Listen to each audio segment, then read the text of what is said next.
Now let's move on to our panel discussion for today, where we will talk about the roles that the government, employers, and employees or individuals can play in a tech-enabled financial sector. Joining me for this discussion, let's welcome Mr. Amol Gupte, the ASEAN Head and Country Officer for Singapore at Citi. Amol heads up Citi in the region, which has a very strong tech presence in Singapore. I'd also like to welcome Mr. Alex Wu, the CEO of DBS Asia Hub 2. Alex has close to 20 years of experience running DBS's technology operations, with 10 years spent overseas. Let's also say hello to Ms. Tansy Tan. She's the Executive Director and the Global Head of Intelligent Automation, Wealth and Asset Management at JP Morgan. Tansy feels very strongly about providing more opportunities for more Singaporeans and helping them develop deeper careers in tech. Amongst our panelists today, we also have representatives from the MAS and the IBF. Let's welcome Mr. Vincent Loy, the Assistant Managing Director for the Technology Group at MAS, and Mr. Ng Nam Sin, the CEO of IBF. Welcome, everyone. Thank you so much for joining me on the panel this morning. From peer-to-peer lending to digital banking to crowdfunding, fintech is certainly redefining and reshaping traditional financial institutions. And so with FIs focusing on developing and incorporating the latest technologies, how can we ensure that our financial sector workforce, including those in non-tech roles, can transition well in this changing landscape? I want to start off our discussion by taking a quick look at the growth in tech that we've witnessed in this industry. As MD mentioned earlier on, technology will lead hiring for this sector in 2021. So let's start the conversation with my first question to Amol, the ASEAN head of Citi. Amol, I understand that as a global bank, Citi houses some of its global and regional tech hubs here in Singapore. Can you share with us what are the tech functions and capabilities that are based here? And how does that integrate with Citi's broader plans for Singapore and the region? Good morning, everyone. And Yvonne, thank you for the question. I think MD Ravi Menon has just truly laid it out really well for our conversation today, because I was going to say something similar, but not as eloquent words, that the problem is not jobs, the problem is skills. I'll start by saying, when I look back at the Citi experience, I'll try to share some of our learnings from the Citi experience here. I'll start by saying that in a market like Singapore, in financial services, tech hubs don't either get built in isolation or don't get built overnight. And I'll explain why I say that. Our tech hubs are jointly managed or are joint at the hip with our regional businesses based in Singapore. And that's what enables us to build these tech hubs in Singapore. Every year, we hire tech analysts across the world, across our multiple tech hubs in the world. Here in Asia, it's largely concentrated in Singapore, India, and China. And we run external training programs for them. And our trainers have often told us that the talent we hire in Singapore has the best coding skills. The best quality of coders are the ones we find in Singapore. But the reality is we just don't have the scale, which Ravi touched on. Hence, where Singapore can and does benefit is when you pair up the businesses and the tech teams. That's when you get a formula which is pretty powerful in Singapore. And that's what I think we've been able to do well when I look back at the Citi experience over decades. We've built over 5 large concentrated hubs in Singapore. And I'll touch on some of them and try to bring my comments back down to what we learned through that and what we should want to do in the future. Wealth management is a big regional hub for us in Singapore. It's a regional hub, not just for tech, but it's a regional hub for our business as well. Our entire wealth management and consumer regional office is housed in Singapore. Our tech is also housed in Singapore. They sit jointly together. And that makes the combination powerful. The team in Singapore develops the architecture in digital and mobile space for rollout across markets globally. The second big hub that we've created here in Singapore is around cash management and trade services. Our clients are based here, our regional office is based here, and our tech office is also based here in Changi. The third one where we've invested heavily is in foreign exchange and fixed income trading. In Singapore, we have our world's third largest trading floor after New York and London. And sitting alongside our traders is our tech teams for foreign exchange and fixed income. And hence, if you will, the brains of that business sits here in Singapore. Recently, we built an FX pricing engine here in Singapore, which is really the first one outside of London, because that's where the international pricing engines are dominated, which helps us tighten spreads, lower latency. The fourth big hub that we've built over time is our cyber and info security hub in Changi. It's one of three that we house globally, that we rotate around the clock to protect Citi against cyber attacks. Finally, we opened our innovation lab. As Ravi mentioned, innovation lab started being built here in 2015. We opened ours in 2011. So well before it became fashionable to open innovation labs in Singapore, we saw the potential in Singapore. And the innovation lab sort of cuts across everything that we do. It's the only lab we have here in Asia, with the others being in Israel, in Dublin, and in the US. And the lab works very closely with the, with the fintech community that is growing over here. And we screen hundreds of fintechs for partnerships. Here again, product managers, business heads, people facing client problems, sit along with tech specialists, and that's what brings in clients, brings in solutions. So when I look back and I see all of these 5 tech hubs that we have, the model is quite similar. We build these tech hubs as we brought a lot of talent from the outside, which I think we need to continue to do, which Ravi mentioned is important. Along the way, we built a base of Singaporean talent. Over time, we then transferred the lower end of the work to countries like China and India, where you've got cost advantage and scale. And today what we have is a 2-tier model. And again, Ravi used better language, was more eloquent about tech light, tech intermediate, and tech advanced. And that's really what we've developed too, where the tech intermediate and tech advanced sits here in Singapore with the business, and then the tech light work, the manufacturing of all of this stuff happens outside of Singapore.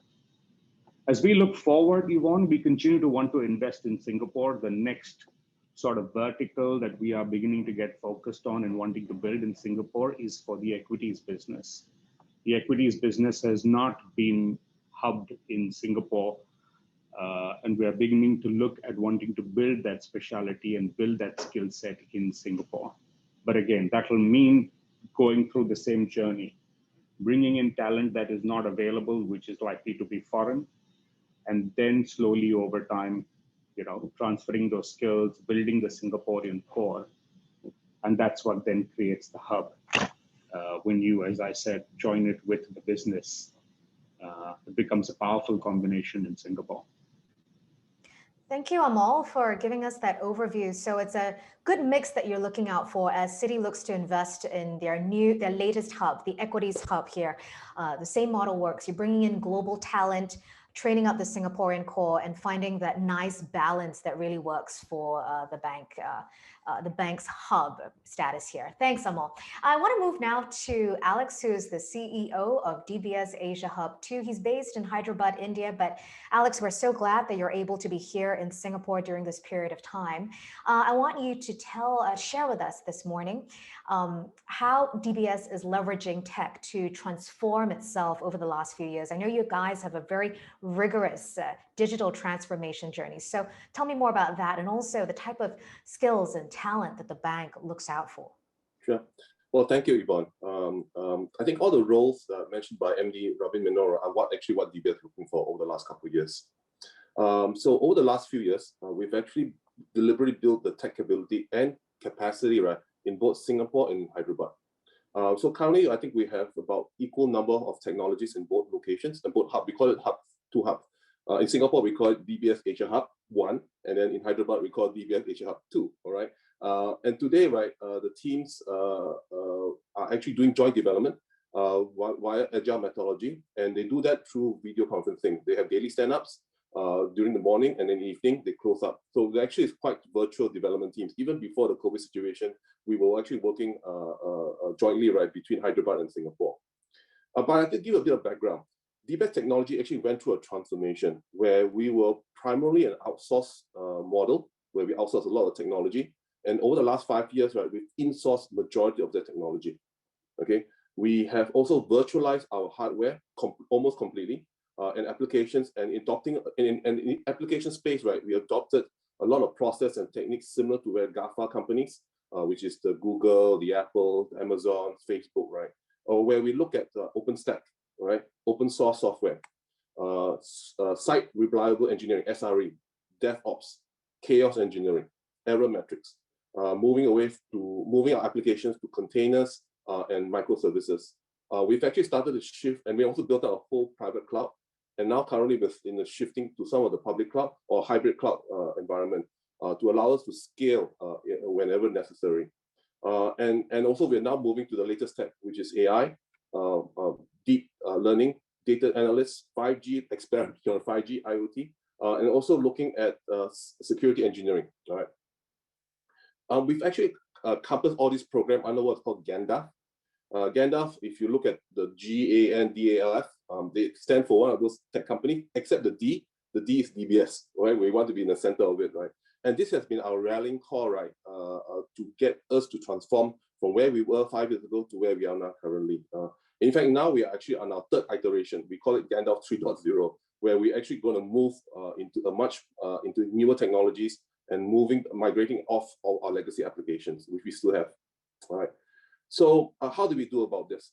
Besides hiring the skills that we mentioned, right, especially in Singapore, we also dial up the training program. We shifted a lot of when we started to shift from the legacy tech to the new technologies, we made sure that all the people that were on tech, right, were properly trained. We have a lot of training programs, all right. We've made the transition to it. So I think it's been largely successful, and we've been able to maintain the same level of skill sets in both Singapore and the old resources and the new resources in Hyderabad. So that's how actually we've actually managed the transition over the last 5 years. Okay, Yvonne. Yeah, thanks. No, thank you, Alex. Just had to unmute myself there. So you're moving to Gandalf 3.0 right now. So a lot more nimble, a lot more compact. And it seems like you are definitely trying to move away from the old legacy tech to the new tech. So how do you ensure that your staff is also on the same page? Oh, we make sure we have a very good communication program. All right. In fact, the last few years, you hear nothing but Gandalf from our senior leaders, including myself. And we make sure that that everything we do, right, is tied to the Gandalf program. So it provides firstly, it provides an overarching view, so everyone is very clear where the direction. And then at the individual level, right, people, we have what's called burn down charts. For example, we want to move from one technology to another. All right, we actually have a burn down chart, and we track on a regular basis, right, to actually it goes all the way down to know that we've achieved our final objective. So for different technologies, we actually go about doing that. So it's a very rigorous, very disciplined approach to do that. But it did take us a couple of years to get there. So now when we move to 3.0, we are actually moving the new technologies that I mentioned. How do we actually accelerate them? How do we get more people trained on especially data?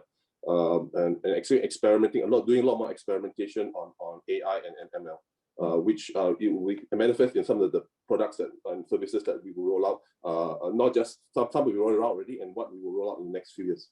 Yeah, I'm hearing that you have to there's a very rigorous burn down process. So in my mind, I'm thinking, you have to Marie Kondo all the stuff that doesn't work for you anymore, get rid of it, and just create space for new technology to come in. Thanks, Alex. Tansy, coming to you now. You are the global head of intelligent automation at JP Morgan. What an interesting role. And JP Morgan, no stranger to tech disruption. The bank invests $12 billion annually in technology alone. And that investment is also very evident here in Singapore, where a majority of the workforce are in tech roles. What does that mean, Tansy, in terms of the skills and talent that JP Morgan is sourcing for? Thank you, Yvonne. Good morning, everybody. Very happy to be here this morning. Let me share with you a little bit about JP Morgan landscape in Singapore. Singapore is one of our key global technology centers for JP Morgan. It is also one of our key global center of excellence. To us, it is called the home to innovation. It is also the home to our technology as well as cybersecurity hub. Within JP Morgan itself on the Singapore footprint, we have high value technology career roles with center of expertise around blockchain, cloud, cyber, big data, machine learning, artificial intelligence, and robotics. And robotics is something that holds dear to me because it's a passion that I drive for the last 6 years, building boards within JP Morgan. A good example of our Singapore accomplishment is the JP Morgan coin. Some of you may be aware, JP Morgan coin originated in fact from Singapore, and now this is used across JP Morgan globally. It originated from a project called Project Ubin. For JP Morgan, we also have 4 command centers and cybersecurity centers that follows the Sun coverage model. And across all the locations, Singapore is one of the 4 key global command center as well as cybersecurity center. So you can imagine this centers follows the Sun. It monitors, resolve technology issues for our clients around the world. Our cybersecurity hub uses very cutting-edge technology, data science, automation technology that monitors and prevents, as well as detect and defend against cybersecurity threats and protect our clients around the clock. Now, back to the question, Yvonne, that you asked from a talent perspective. In fact, JP Morgan, we have been very active in leveraging Singapore for our junior technology pipeline talents. Singapore is also the home to the world's top university, which offers very high quality entry-level STEM talent pool. I'm very fortunate to be a graduate of one of the university, and I can assure and share with you that it is very hard because the competition is very tough to be graduated from one of this program. For JP Morgan, we see a solid pipeline of very diverse STEM talents coming through the program. In fact, most of our entries come from summer internship. So we are very big on summer internship, as well as another program called Code for Good. Code for Good itself is a 24 hours hackathon. We invite university students to JP Morgan to come solve business problems with us. And through our interaction, some of the students enjoy the partnership, enjoy the work culture. They sign up for our internship, and eventually they're offered a role within JP Morgan technology teams. I would say that in summary, if you look across JP Morgan, Singapore is one of our key financial centers for Asia Pacific and a region of strong growth opportunities. And what this implies is that as the business grows, there is no shortage of opportunities in technology roles, whether it's different forms of markets business, wholesale payment, wealth management. We continue to grow our technology roles and our footprint as we expand our business franchise for this region. Thank you so much, Tansy. Lots of work going on there in terms of what JP Morgan is doing to source for talent, right? Summer internship programs. I think those are extremely useful. I'm going to come back to you later on this very unique Polytechnic apprenticeship program. So hold that thought. Thanks, Tansy.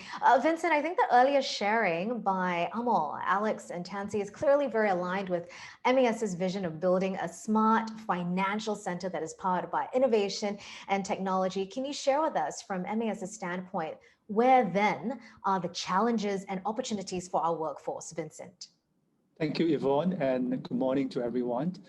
I think at the end of the day, it is very clear that technology will be a key enabler for Singapore to be relevant as a smart financial center.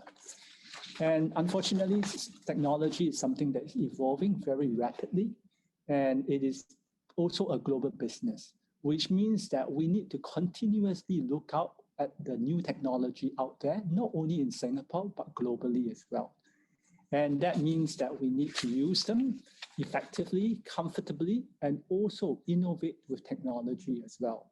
So I think that there is a role for everyone in technology. Everybody has to be comfortable in terms of using technology. And if we look at financial services, technology is actually permeating within the whole value chain of financial services, from all the way from the way we do transaction to actually the customer statement that we receive on a monthly basis. And that means that we need to use the best technology to make sure that our FI are relevant to the global industry or in global arena. And to do that, they need to have technology-enabled workforce. And this workforce needs to be in Singapore, but as my MD said earlier, there's not enough of them. And we need to bring some of them here to help us to raise our game, and also at the same time to compete with us to make sure that we are even better than them. I call this an osmosis impact on the Singapore workforce. And I think that there is a lot out there that we can learn from the industry as well, in terms of technology as well. And at the end of the day, everybody has a role to play. The FI needs to continue to innovate. Our workforce need to continuously train themselves or be comfortable with technology. And also within the government, we are helping all of them to work together collaboratively to help the industry to raise our game and to be relevant on a global basis. Thank you, Yvonne. Thank you, Vincent. Indeed, I think it's a three-pronged approach. Government agencies, FIs, as well as employees having to work together in order to build up that really strong Singaporean core in the tech function that we really need right now. So it seems that there is a very strong hiring demand, but we are currently facing a global shortage for tech talent. So the competition must be really intense. However, poaching others is just not a sustainable solution. I want to hear now from my panelists too, then what are the FIs doing to source for and develop talent? Amol. So Yvonne, thanks for that. We bring in about 150 fresh grads every year, mostly all Singaporeans from schools here in Singapore, between our full-time analysts, interns, etc. But like I said in the beginning, that's not enough to feed the need that we have. So there are various ways we try to bulk this up. Clearly, we are judicious on the foreigners that we bring in with specialized talents. But then the two-pronged approach that we have for building out more talent locally, which we've seen some good success between 2019 and 2020, is mid-career hires is one. And we look for people with adjacent skills and some related experience. And I'll take an example of our Cyber Fusion Center here in Singapore. We've also found that the TFIP program, which is the Technology and Finance Immersion Program, which is developed under Namsen's leadership and with Workforce Singapore, we found really useful. So for our cyber center, and cyber talent in Singapore, everybody knows is really, really short. And there is no point in just poaching, as you said, from each other, because then you're not really growing the base and the people and the talent available here. So we take people from areas such as, app developers, we've taken data analysts, we've taken people who had cloud architecture and development skills to fill gaps in cybersecurity, in artificial intelligence, in data analytics, cloud computing, and full stack computing. And our experience has been pretty good. So we want to do much more of this mid-career hiring. But it's a two-way street. We need people who are interested, who want to learn as well, who want to take on new experiences, take on new challenges, knowing they may not have all the skills, but are willing to want to learn. The second piece I'd say is, in all our organizations, whether it's, the ones on the call today, DBS, JP Morgan, us, Citi, we all have many, many global hubs where we have many specialized skills.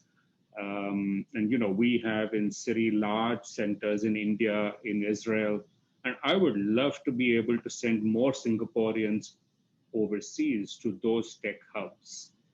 They can spend short assignments there, 4 months, 6 months, 9 months. And that's a great period to truly immerse yourself in a different culture, in a place that has tremendous scale, specialization. It's got a massive ecosystem for startups.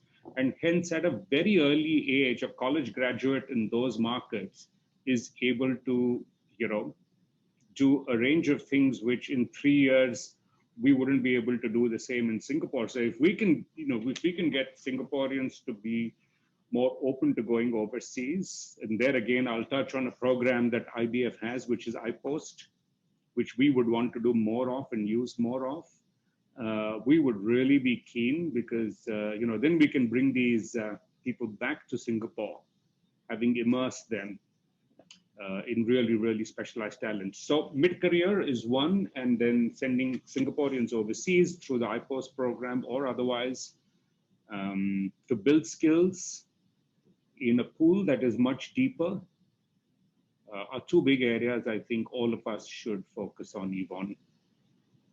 Thank you, Amol. I'm hearing the focusing on the mid-careerists as well as sending Singaporeans overseas to build skills in deeper tech pools. And like you said, it is a two-way street. The FI, city might provide the space and the job roles, but the individual themselves must be willing to take it on. And it's not going to be easy, I think, especially for someone without the right skills. But I think if there's a will, there's definitely a way. Thanks, Amol. Alex, what about you? Your thoughts on this? What is DBS doing to source for and develop talent? Okay, as I've mentioned earlier, we've been building up both the capacity and capabilities both in Singapore and Hyderabad. But let me focus on Singapore, all right? In Singapore, right, besides the normal tech usual hires for technology, right, we have actually been very deliberate in growing our own tech timber through the SEED program, which is basically for young and fresh young graduates, and TIFIT and TESA for mid-career transfers. We do this with strong partnership with IMDA, IBF, and MAS to drive the national agenda. We actually believe and focus in grooming fresh grads in the tech space. I personally, I graduated in technology years ago, all right, and I actually go through the whole phase. So I have a affinity to groom fresh graduates in the tech space. I will say that in DBS, right, we've actually participated, especially SEED program in the last couple of years, and we have actually very satisfied with the outcome and with a large degree of success. And actually, we plan to expand them further in 2021. In fact, me being in Hyderabad, we were actually in the process of discussing of sending some of these people, these seeders, right, actually into Hyderabad to get overseas exposure. But unfortunately, when we would discuss, COVID hit us, all right. And clearly, when the things settle down, right, we will start this program. We call it cross-pollination, both from people from Singapore and India, vice versa. So we want to give exposure to all our technologists. It was the plan. Yvonne. Thank you, Alex. Cross-pollination, lots of exposure there. I like that. Thank you. Tansy, coming back to you on that very unique apprenticeship program that MD Ravi Menon talked about earlier, I think it's pretty unusual because a lot of MNCs would typically source for fresh talent from the universities. So tell me the rationale for this approach. All right, Yvonne, just taking a step back, if you look at JP Morgan, we are very diverse in our hiring. In fact, we won the Women in IT Employer of the Year award in 2019. I think it's a good recognition of our diversity effort. So overall, JP Morgan is an inclusive employer. We hire from diverse backgrounds in all roles or job function, and definitely including technology. Besides the apprentice program that has been mentioned, another program is what we call the re-entry program, which has been proven to be successful on how we hire diverse background. So let me share in more details about the two programs with you. The first one is called the Re-Entry Program. This is a 14 weeks paid fellowship program. We are looking for experienced professionals who are currently on an extended career breaks of 2 or more years and have a desire to return to full-time employment. This profile could well be an individual who has given the last 2 years of attention on a family member, or who have taken a break to start a business, or embracing a different career altogether. The fellowship placement will be based on business needs, candidate skill set, as well as the interest of the firm. We're looking forward to building the momentum as this is the first year we're running the re-entry program. Besides the re-entry program, what has been mentioned earlier on in the morning speech is the apprenticeship program. So I'm excited to share with you about this program because I'm deeply involved. The program itself is a 12 months experience targeting top diploma graduates. It provides the individual a unique opportunity to work in financial services and getting involved in real meaningful projects. In fact, as we speak, this is the 6th intake for Singapore. I've been a captain of 2 of the batches. I've seen apprentices getting posted to various roles in JP Morgan, be it finance, operations, and technology. Within technology, in fact, the apprentices are working on interesting roles supporting, say, the trading business, clearing business, compliance, data center, and network team. In fact, Yvonne, just to share, I have an apprentice right now in my team. It was quite a unique experience because I recall in our first meeting, she tells me that, hey, Tansy, I just like to do coding. So I love to code. I know 10 different programming languages. I don't know anything about financial services. I'm not familiar with the product. And based on her interest and skill set, we allocated her to a project where she's one of the key software engineer behind the product. 3 months of effort, she received very strong compliments globally from some of our business heads after the product has been launched. Given that she's new, she may not have knowledge of financial product. She probably doesn't understand how a global organization like JP Morgan works and how to navigate. And this is where the team will need to supplement and bring her up to speed. I've seen very good success hiring from diverse background, personally for my team in terms of my career. And I continue to hear good stories, good success stories from all the managers around me in terms of their diversity approach in hiring. Thanks, Tansy. That's a really great anecdote to share, a diversity approach in hiring. So there's flexibility in the program, right? You're able to capitalize on someone's very specific skill set. And then for the areas that she may be lacking in, he or she may be lacking in, you supplement it with specialty skills from others in the team.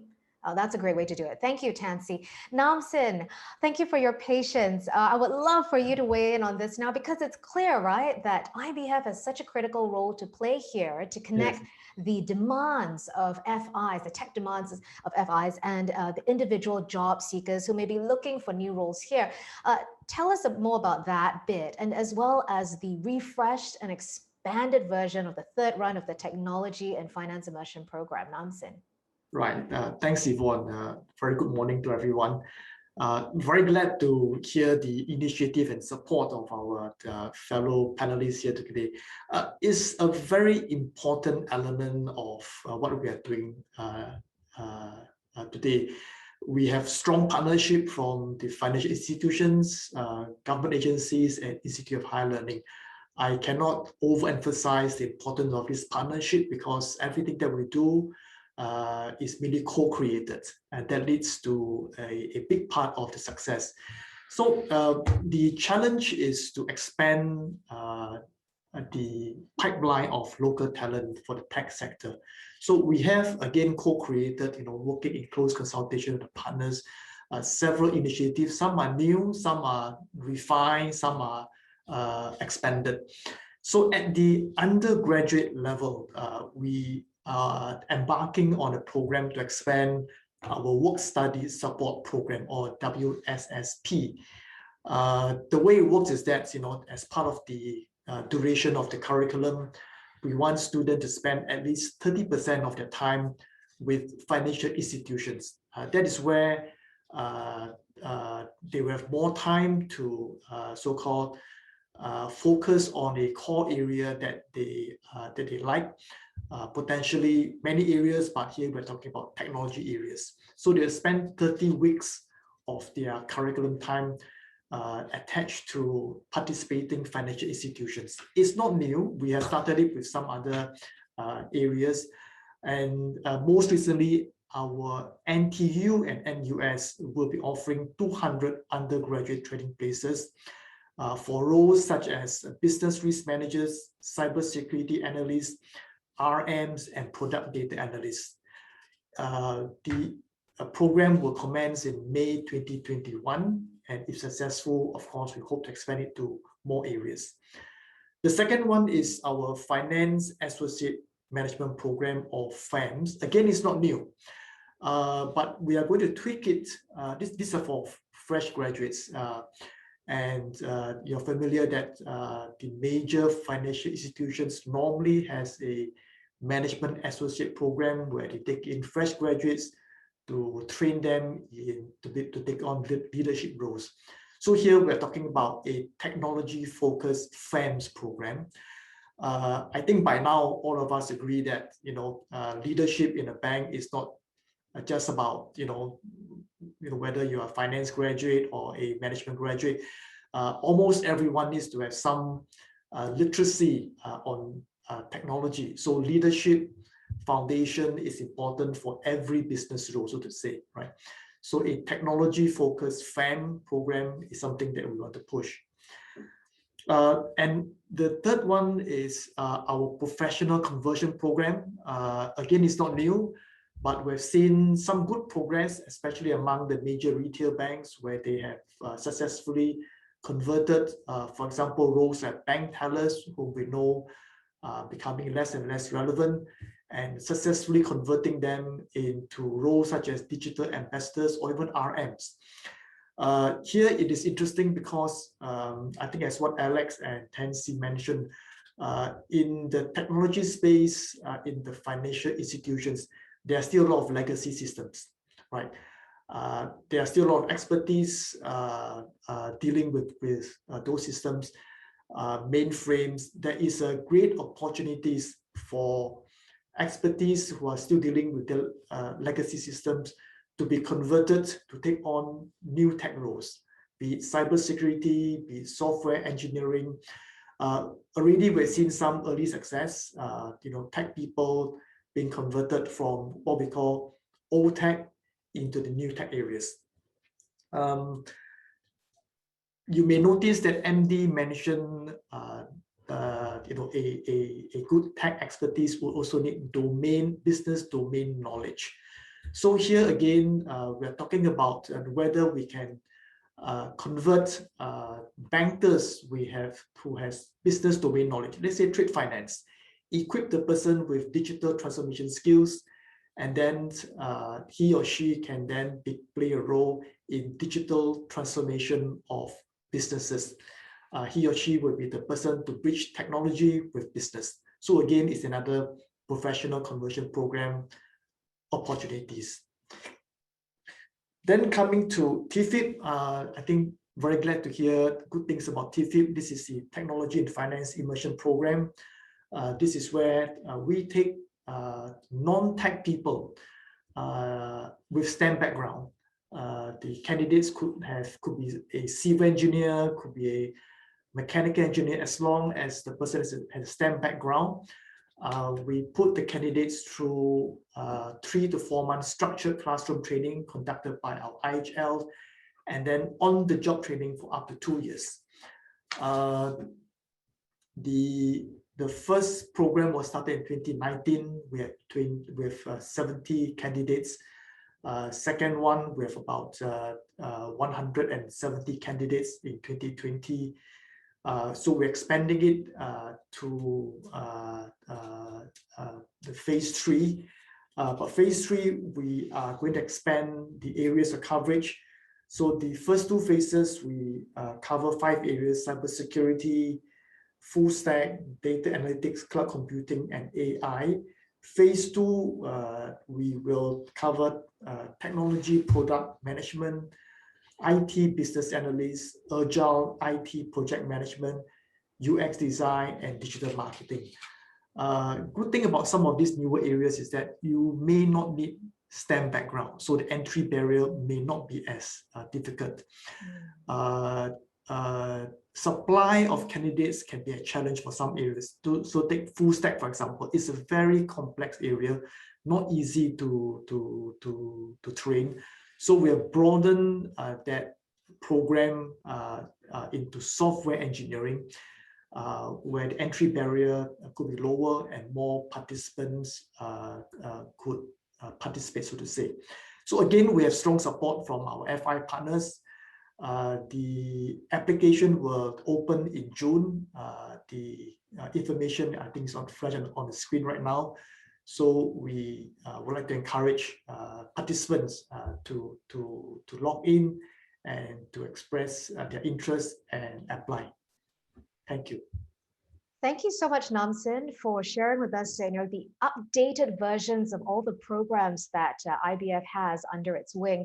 When I first joined the workforce 15 or 16 years ago, and I joined as a management associate with an international bank here, they didn't have, obviously, a tech-based MA program. If I had another chance to redo it, I would put 2 hands up and just go down that tech route. Yeah, so, and it's good to know that for some of the TFIP as well, for some of the programs, the little avenues there, you don't need STEM background. So that offers lower barriers to entry for people who might be considering this program. So be sure to scan that QR code on your screen if you'd like to find out more about the third expanded run of IBF Certificate. So, ladies and gentlemen, we've been talking quite a bit about the roles of FIs and the growth of technology that we witnessed in the financial sector, right? And it's great to know that MES, IBF, and the FIs are also building different pathways into new tech roles for our locals. But let's talk now a little bit more about the role of individuals. And for this, I want to come straight to Alex. And I mean, Amol also talked about this a little bit earlier, and so did MD. Going overseas, I think that overseas work experience cannot be undervalued. Alex, what made you decide to spend, 7 years in Indonesia, 2 years in India? How did that shape your technology career? Okay, all right. Firstly, I want to mention that I'm actually on the IPOS program from MAS. All right. I think I think I predate the program on that front. I think the joke here is that my bosses gave me an offer I couldn't refuse. But that being said, right, I've actually been doing a lot of different tech roles prior to my overseas assignment. And then when the country one came out, right, I felt that it was a good idea to broaden my exposure and given new opportunities that I may not be able to do in head office. Let me give you an example. When I was in Indonesia, right, it gave me an opportunity to run not just technology, but run the whole banking operations, procurement, corporate real estate, and risk. So this allows me to give a broad spectrum beyond my technology role, but leveraging my technology experience into other areas.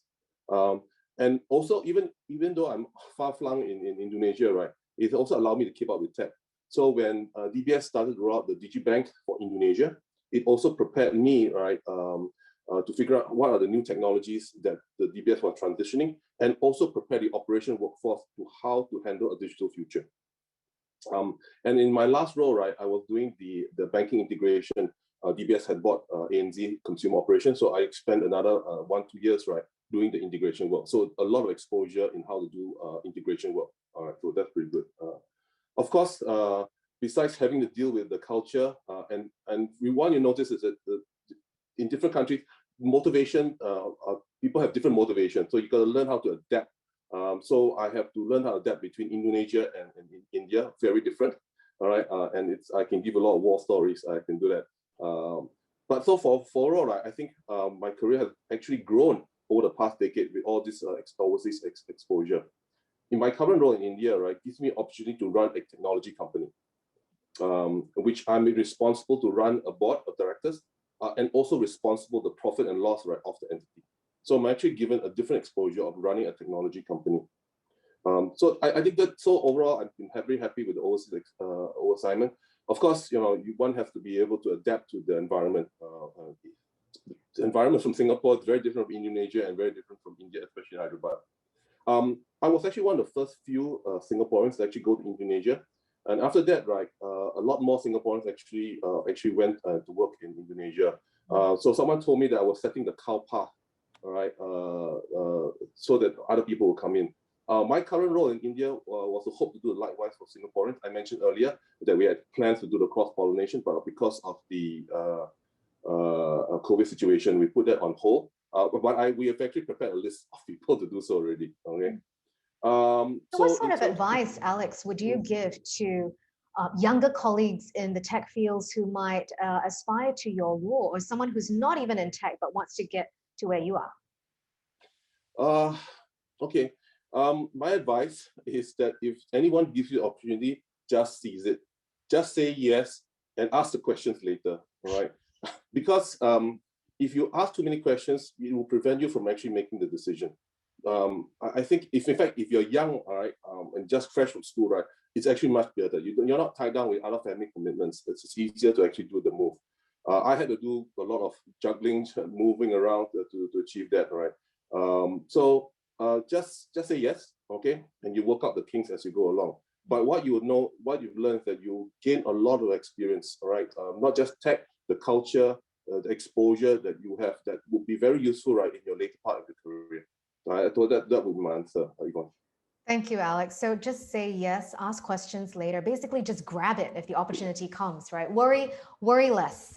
Worry about the solve the problems later. War stories. So if you need some advice on how to, survive in supposedly more challenging environments, please go speak to Mr. Alex Wu from DBS Hub. Oh, you're welcome. You're welcome. Thanks, Alex.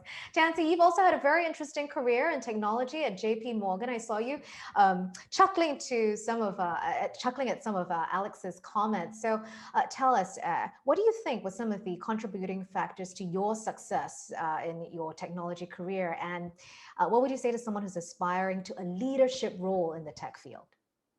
Okay. In fact, Yvonne, I was nodding my head because when Alex say yes, it reminded me of an article that I have in intranet. It's called 30 Seconds Mobility Decision. So I've taken an overseas posting and said yes within 30 seconds. So Wow. that reminded me, and that landed me in Japan. A little bit about myself. I've done a variety of roles in my career, starting with being a programmer to become a data architect. And as I evolved my career, I became a product manager of a platform to even selling that platform to JP Morgan client as a sales platform. So you can imagine that I've done a variety of careers. One of the advice I can share with everyone who wants to become a leader is technology is broad and deep. As we hear from this morning's conversation, there are many different roles out there. You may not, ranging from software engineer, data analyst, cybersecurity engineer to becoming a project manager. So you may not excel well, say, as a software engineer, but you should not give up building a technology career altogether. Even for myself, I can share a little story that I'm not a good programmer. I coded some jobs my friend took over, and she spent about 1 week to clean up about $100, taking over from my code. But that did not deter me from trying that role. And I think that is an important message. There are many different roles out there. You should keep trying to see what works based on your interests as well as your skill set. So that's the first advice I would give. The second advice, which is also mentioned in some of our discussion this morning, is a success in technology career is someone who understands the business domain and the business language, and how you can leverage technology to become an enabler and a differentiator. In fact, technology roles can be very tiring. I think everybody in this line would agree. It involves a lot of constant reading up, upgrading your skill sets, even though weekends are not really your weekends because they're occupied with migration, building new platforms as you decommission the old ones. But I think it's important that if you're serious about the career, you should really continuously upgrade your skill set, read widely on not just technology trends, but also business trends, and get support from mentors, like-minded friends to help you along in the journey. In fact, I've also got a little story to share. My sister has been a product controller for a number of years, in fact, over 15 years. Recently, she attended a data analytics class, and after the class, she was so excited. She was so excited about how she became empowered with a tool which allowed her to provide data insights into her job. And I think she did some visualizer and some data insights to present to the business. So all this tells me that it is important to continuously upgrade your skill set. I think lastly, Yvonne, my advice to people who wants to be a leader in the technology field is to think about scalability. In technology roles, very often we think about scale in the product. So how can we move beyond a minimum viable product to a mass adoption? Applying the same concept of scalability in your career, everybody needs to think about how can I scale up my role? How can I scale up my career? How can I go beyond local to regional to global? In fact, with technology roles, you're not confined by boundaries. You almost have a competitive advantage over here, unlike some of the roles in financial services where you need licenses to practice. But at the same time, that also means that competition for good roles is not a local competition.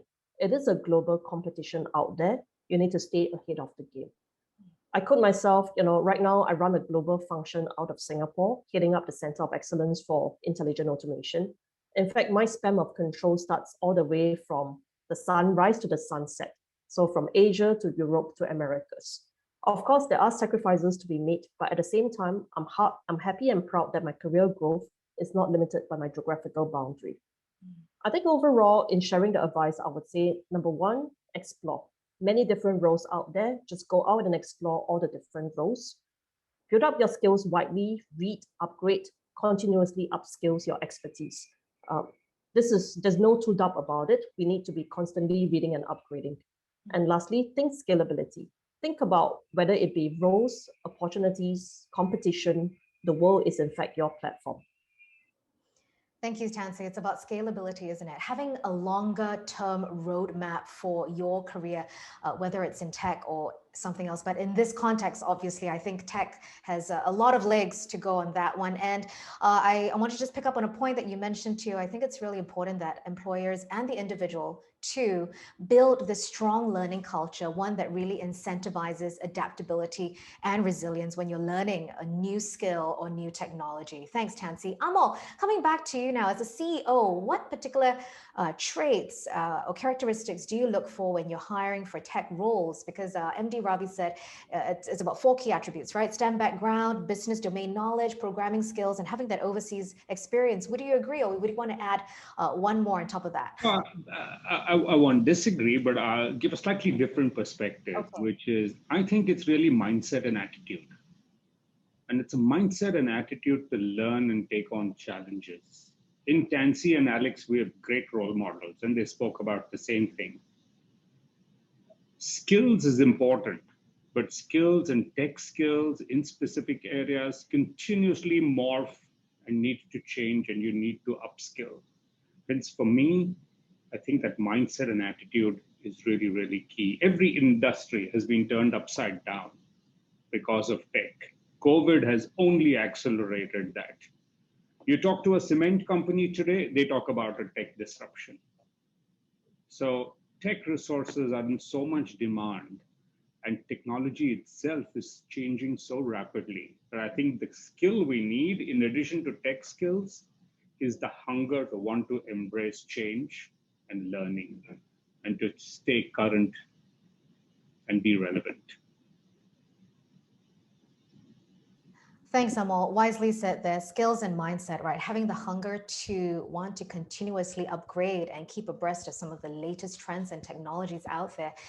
Thank you. So let's also talk very quickly about the role of global talent, because what has been talked about in our discussion today was really the shortage of local tech talent and the need to bring in talent from abroad. So the competition is intense, but there are many foreign talent or global talent here competing for the same tech roles in Singapore. Vincent, can you try to help us understand why? So let me just have you unmute your microphone, Vincent. Thank you. Thank you, Yvonne. Let me take a step back.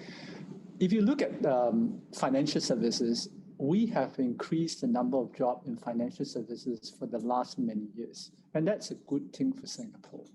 And at the same time, why we have been a good financial services center is because we are entrenching technology within financial services center, and which means that we will need a lot of tech skill in Singapore. And these are varied tech skill across the board, from UX designer, solution architect, infrastructure engineer, data scientist and engineer, or even cybersecurity and also the modern technology. And while the number of SC in terms of Singapore in tech role has increased, this will not be sufficient to meet the sector need. The reason is that we are basically, at the end of the day in Singapore, the demand is way above the supply. And that is around 3 to 6 times, depending on whether you include the ITE or poly graduate. And in financial services, we are also competing with other sectors as well. And as Amoy said, all of them are transforming and they need technologies as well. And which means that at the end of the day, there is insufficient tech talent in Singapore. And we have tried very hard in terms of having programs to upskill and reskill our local workforce to take on tech role. But that will take some time. And we need, as MD Ravi said, different tech skill from tech light, intermediate, to even tech advanced skill set. And especially for the tech intermediate and also tech advanced skill, you need time to train them. And as a result, we need time to train our local resources as well. And we are trying to get help from diverse sources. But these diverse sources will hopefully help to increase our capability within our local Singapore core as well.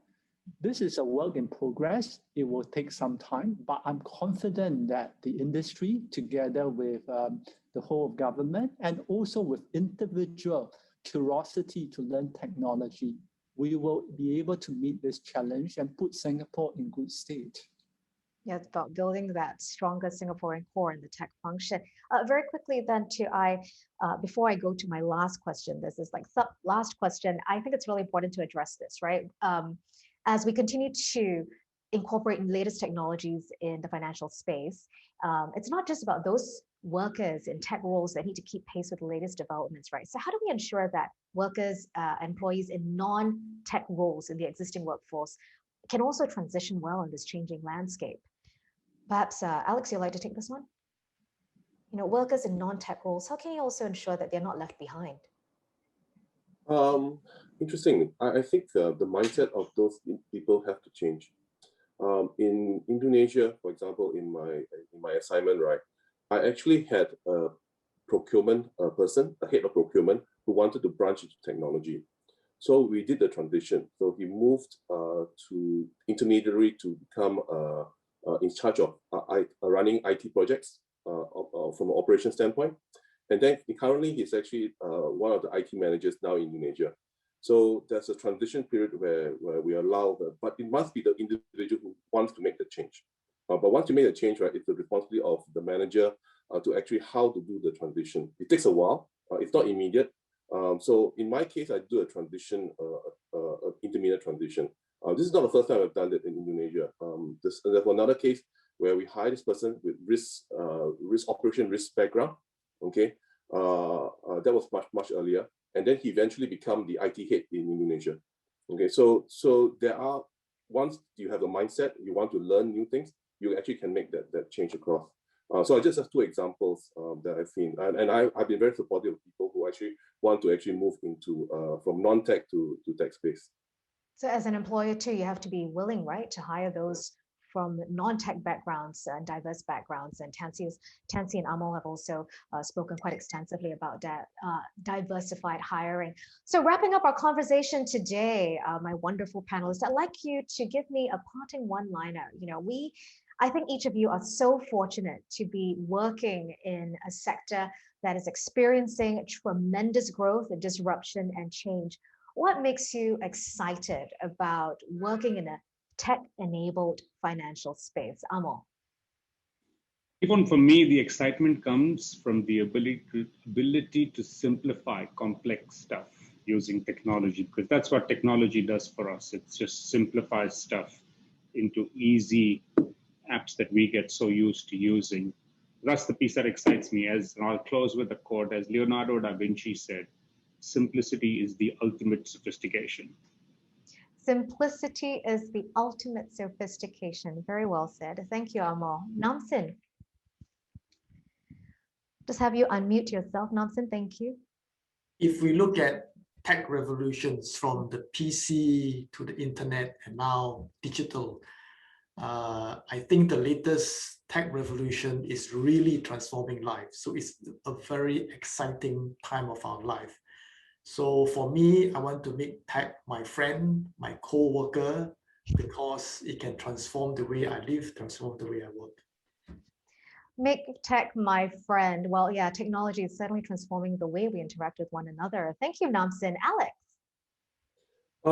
For me, I think what keeps me excited, right? The financial and the tech sector have been constantly changing, and it's important to keep oneself abreast with new technology. I think with this change, it doesn't get stale in my mind.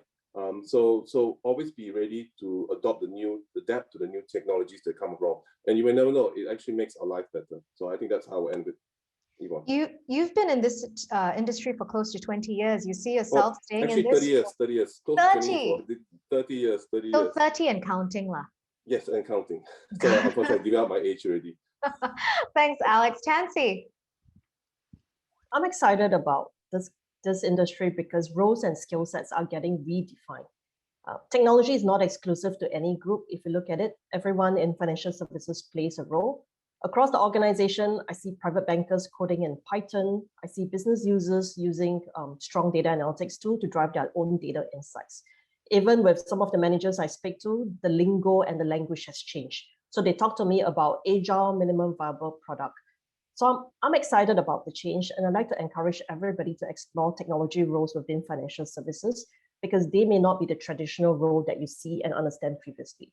New roles get defined constantly as emerging technologies gets mature. And if that opportunity comes, make that 30-second quick decision. Don't overthink it, right, Tansy? That is correct. That is correct. Vincent, coming to you.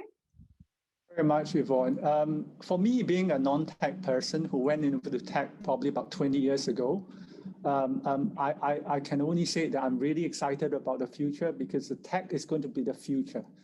I think that increasingly there will be blurring of line between industry, but the only thing that is constant is technology is going to play a big role in every industry that we are talking about. So I'm very, really happy that I'm in this right industry. I moved the industry 20 years ago, and I made the right choice. Awesome. Great role models that we're speaking to here. Thank you so much to all my panelists for sharing your wonderful insights today. I think as MD has spoken about, as technology continues to lead hiring in this sector for 2021, it's very heartening to see that MAS, IBF, and our FIs are really working closely together to build different pathways into new technology roles for our locals.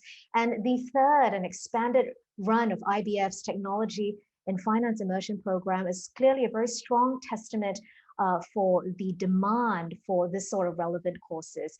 My panelists also talked about how, thriving in a tech-enabled workforce or tech-enabled financial space really requires shared responsibility, or in the words of MD Ravi, it's about a collaborative partnership. And that means individuals taking responsibility for their own careers, embracing the opportunities and challenges that technology brings, as well as financial institutions being willing to hire people from diverse backgrounds and ensuring that our financial sector workforce, including those in non-tech roles, can transition well so that all of us will have a seat in the future of a smart financial center, one that is driven by innovation and technology. And we know that we can do this better together by building a stronger Singaporean core in the tech function. Thank you, everyone.